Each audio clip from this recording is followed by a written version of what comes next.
se dan continuamente cambios, ¿verdad? Recordemos que el cambio es inherente a todos los aspectos de la vida. Los seres vivos son cambiantes, los fenómenos son cambiantes. Y estas fuerzas o el cambio responde a fuerzas que lo impulsan, ¿verdad? Factores que lo impulsan. Entonces, el primero de ellos es la fuerza como tal, ¿verdad? Entonces, la fuerza está dado por básicamente la necesidad que se tenga de un cambio. En la medida que esta necesidad es más imprescindible, en esta medida pues habrá más fuerza. Sin embargo, también es importante señalar de que al hablar de fuerzas, como veremos más adelante,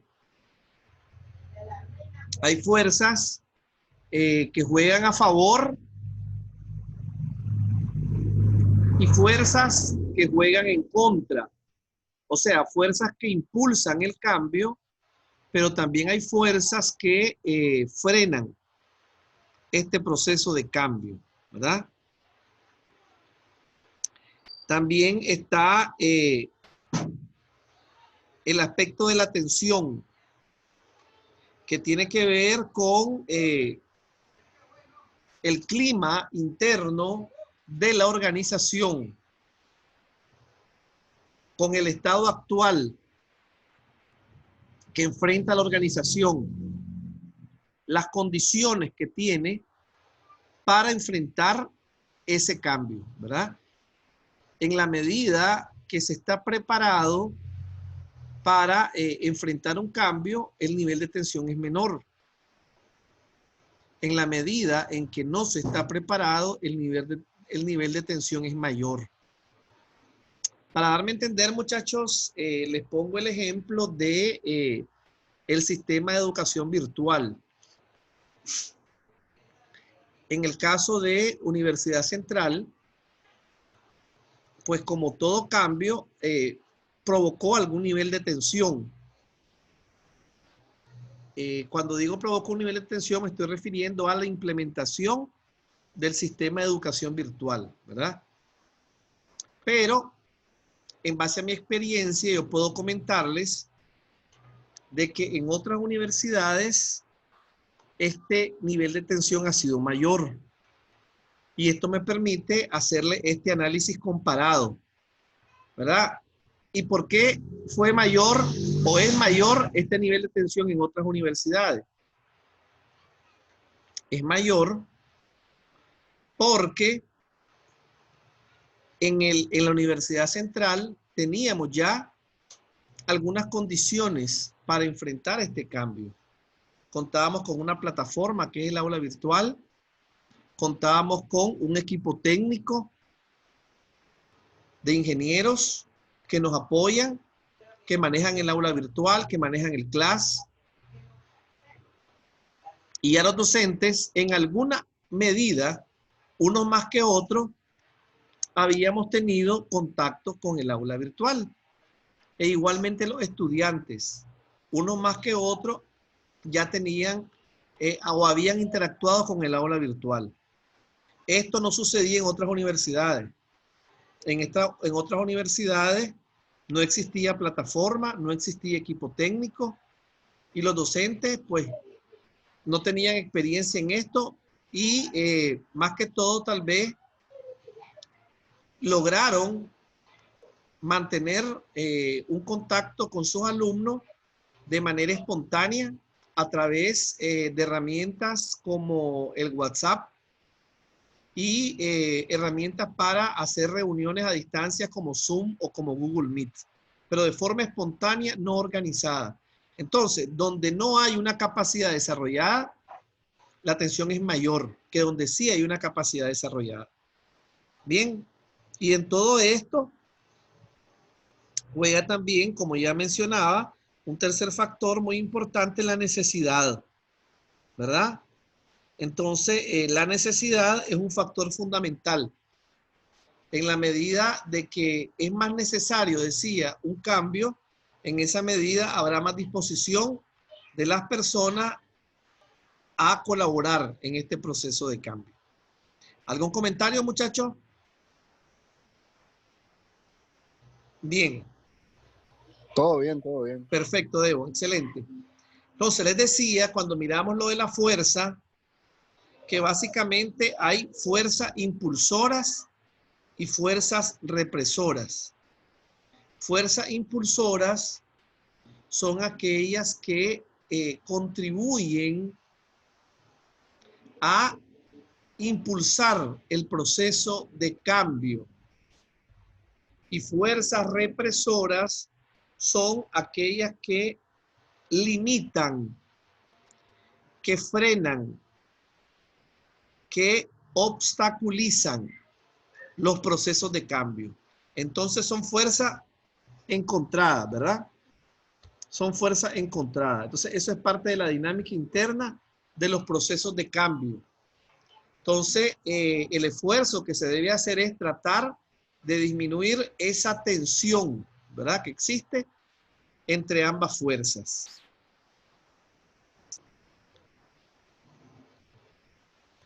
Entonces veamos ahora las fases del proceso de cambio organizacional.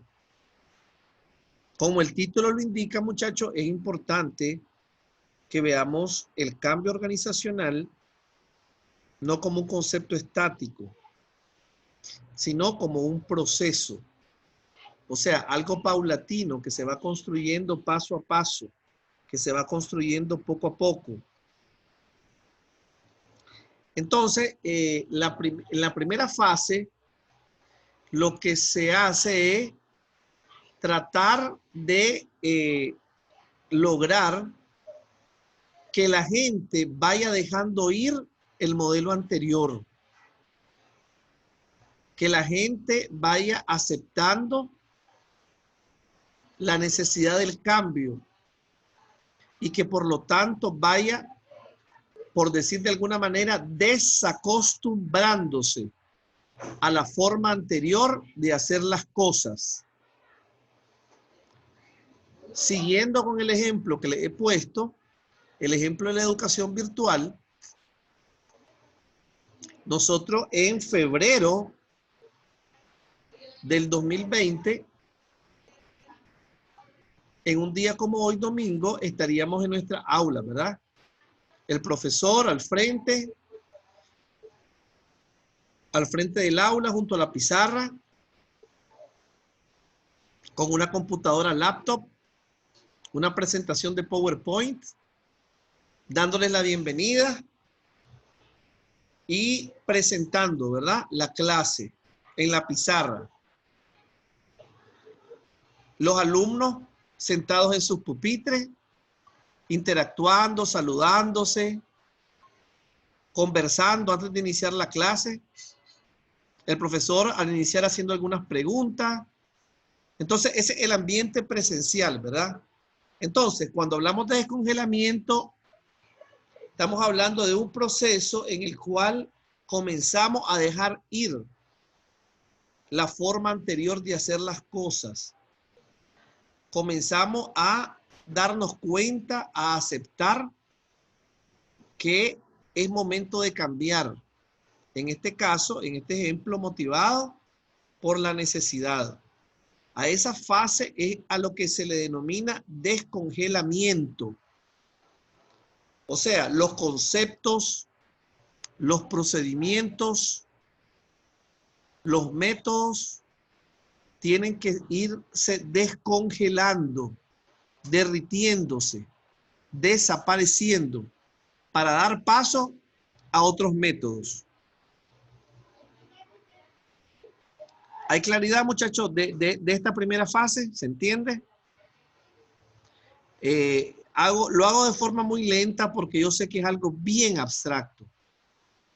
Entonces, a través del ejemplo se logra tal vez entender, pero es algo bien abstracto. Por lo tanto, Si hay alguna pregunta de ustedes, ustedes levantan la mano o me indican, ¿verdad? Devon.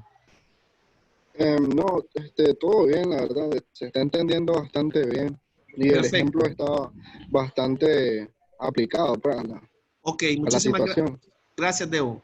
Entonces, la segunda fase, muchachos, como retomando un término que me regala Devon en su participación ahorita, digamos, es la fase de aplicación, pero que en este proceso, en este esquema, se llama movimiento.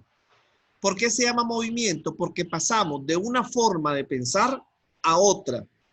Pasamos de una forma de hacer las cosas a otra. Por eso decimos movimiento. O sea, nos movemos del aula presencial hacia el aula virtual. Si ustedes se acuerdan, en esa fase de movimiento podríamos decir que hubo una especie de fase mixta. Recuerdan ustedes que todavía en febrero o en marzo se plantearon, creo que sábado de por medio, teníamos previsto ir a encuentros presenciales. No sé si ustedes lo recuerdan. Un domingo, pues en el caso de ustedes, un domingo estaba previsto según el calendario especial que se estableció para esa fase, un domingo ir a clases presenciales y el siguiente domingo en línea, ¿verdad? Online. ¿Se acuerdan, Sí, verdad? Que alternamos. sí. Entonces, esa es la fase, digamos, de movimiento. Sin embargo, realmente muchas veces estas fases van unidas.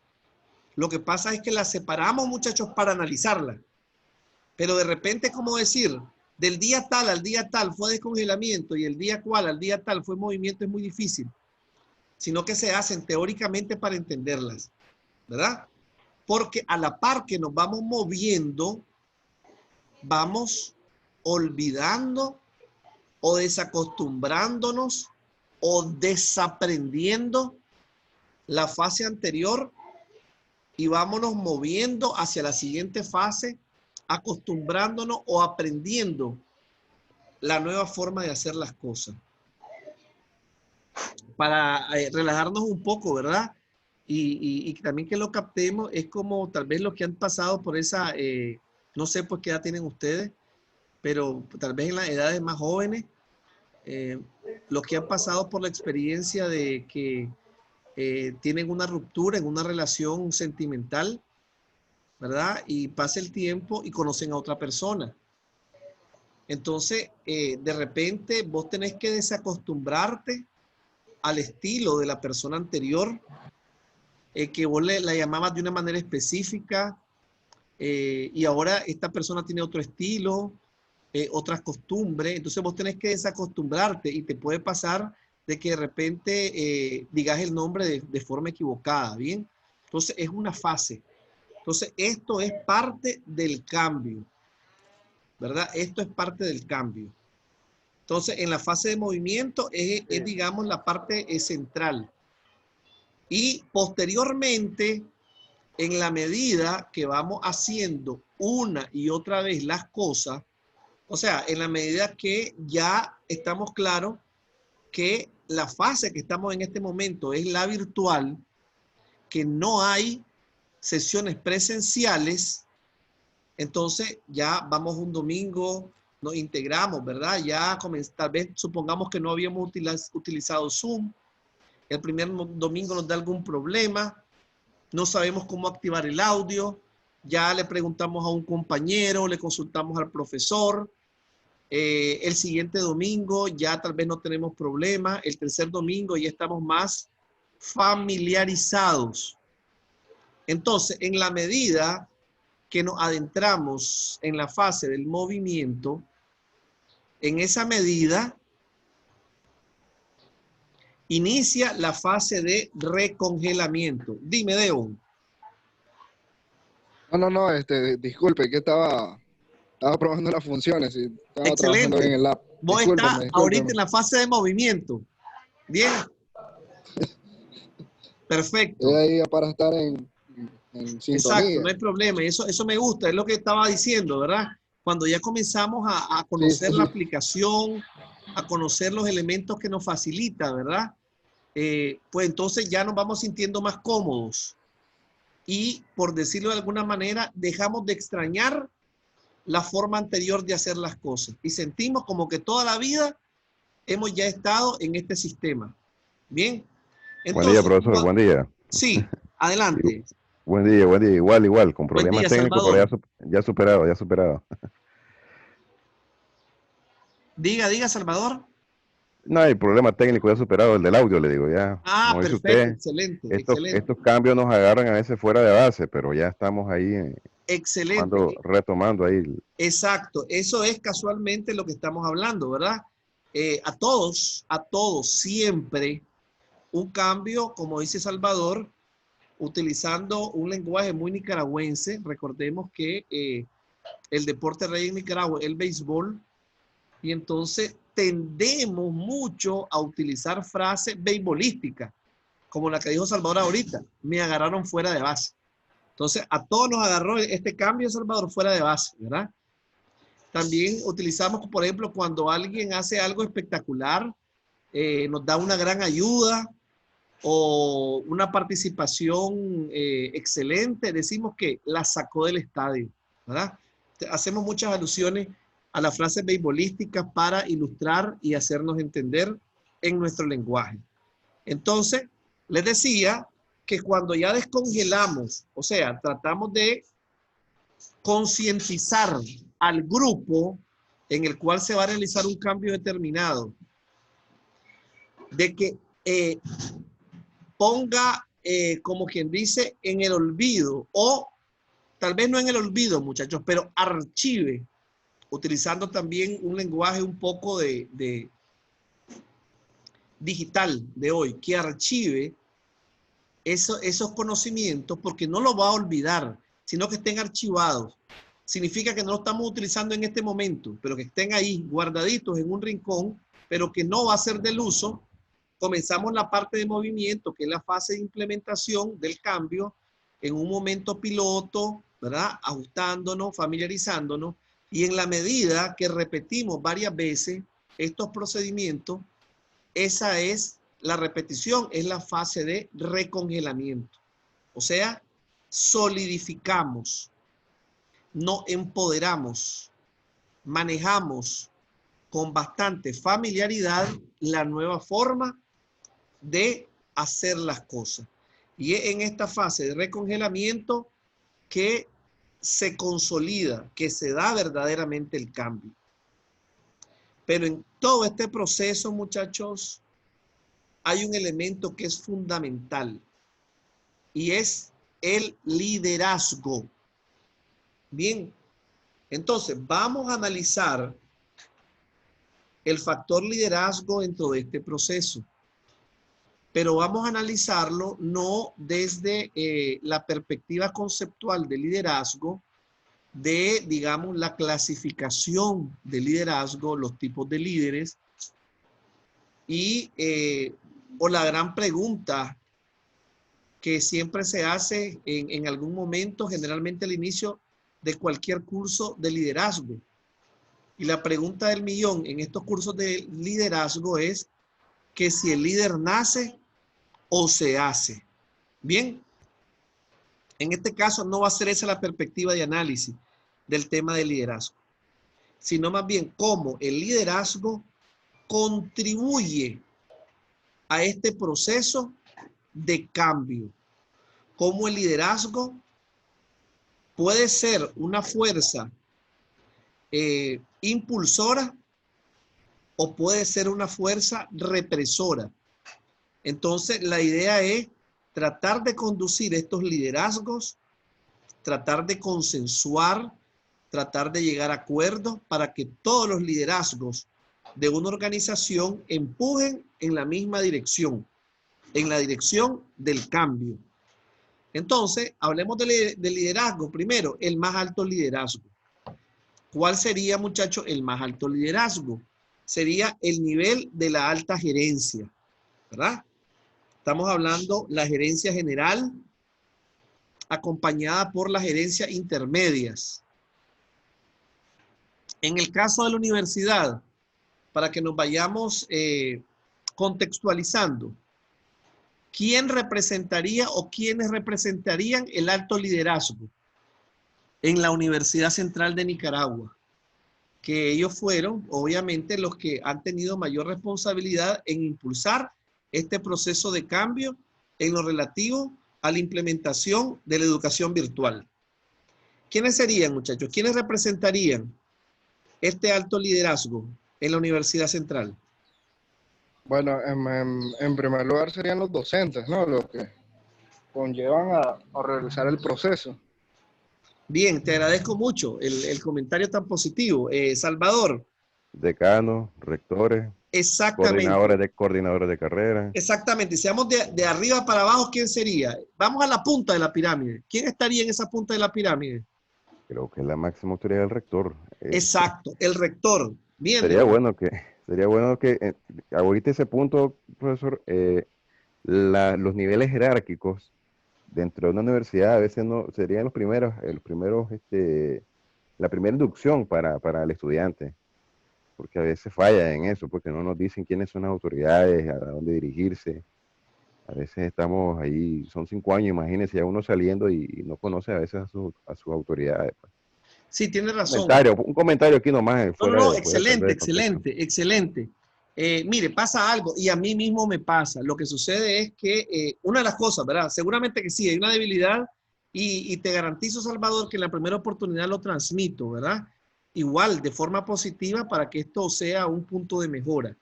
Pero igual te quiero compartir que sucede, esto sucede para ilustrarte como en el Excel. ¿Vos has utilizado Excel? Sí, claro. Entonces, si has utilizado Excel, tal vez has escuchado el comentario de que la mayoría de gente, y eso pasa igual que el cerebro, dice que en el cerebro humano solo utilizamos el 10% de nuestra capacidad. Entonces, en el Excel como aplicación pasa lo mismo. Yo, por ejemplo, ¿qué es lo que hago con el Excel? Hago cuadros, ¿verdad? Y en los cuadros de todo tipo, generalmente sumar, promediar y algunas 2, 3 funciones más. Pero hay como 50, 100, 200 funciones en el Excel.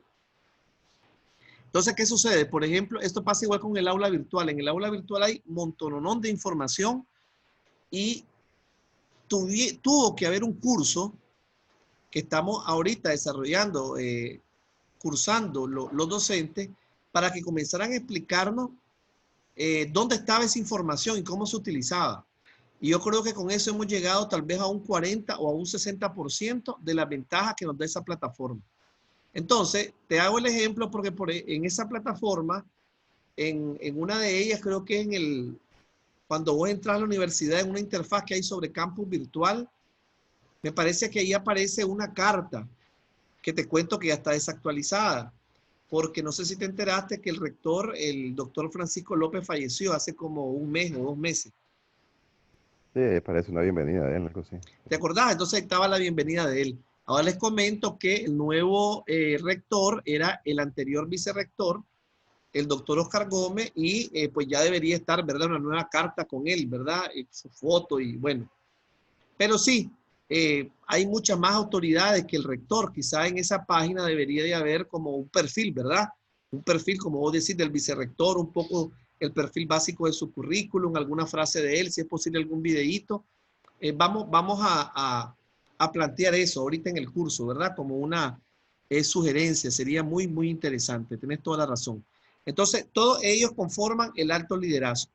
Entonces, el liderazgo intermedio, le agradezco a Devon que nos subió el perfil, gracias, eso implica también el aprecio, pues, digamos, que Devon tiene hacia sus docentes. Entonces, ya en la parte intermedia estaríamos los docentes, y digamos los trabajadores administrativos e inclusive también los estudiantes. Pasa algo. En el caso de los estudiantes, en las universidades privadas no existe gobiernos estudiantiles, que es una práctica que existen inclusive en otras universidades del mundo y privadas. Aquí solo existe en las universidades autónomas y se ve como algo politizado, pero no es así. Siempre los estudiantes en otras partes del mundo conforman sus gobiernos estudiantiles para participar en la gestión permanente de la universidad como tal, ¿verdad? Entonces, ¿qué sucede? El liderazgo, el alto liderazgo de una organización recurre a los liderazgos intermedios para que faciliten los procesos de cambio. Bien, por eso es que la universidad tomó la decisión de implementar un diplomado en el que hemos pasado 7 semanas analizando diversos temas, estudiando, practicando, bajo la modalidad aprendiendo haciendo, los docentes, para mejorar nuestras capacidades y con esto mejorar la atención hacia ustedes. Entonces, ¿qué sucede? Como tal vez es imposible que el rector tenga, digamos, conversaciones directas con todos los estudiantes, pero entonces se le da la visión y se le da las herramientas a los docentes y nosotros sí, en cada uno de los grupos y en nuestra aula, podemos ir acompañándolos, ¿verdad? En este proceso de aclimatación al nuevo proceso de cambio. Entonces, ese es, digamos, el papel que juega el liderazgo. Por eso aquí en esta lámina yo pongo este análisis, ¿verdad? Que la palabra liderazgo, entre comillas, también puede ser un grupo colectivo de líderes, ¿verdad? No solamente uno, ¿verdad? Alguien que es el gran líder que dirige todo, sino un grupo de personas que contribuyen, que tienen incidencia. Entonces, en este análisis, el líder no es solamente alguien que ostenta un cargo formal, sino es aquella persona que por sus características tiene capacidad de incidencia, tiene cierto prestigio, tiene cierta popularidad entre el colectivo y esto le permite incidir y jugar un rol impulsor, un rol concientizador del proceso de cambio. ¿Alguna pregunta, mis estimados jóvenes?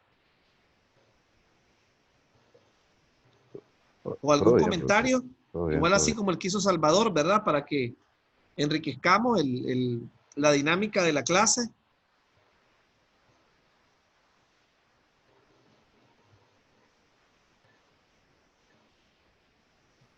Todo bien, la verdad. Bien, entonces, Están bastante muchachos, entendibles.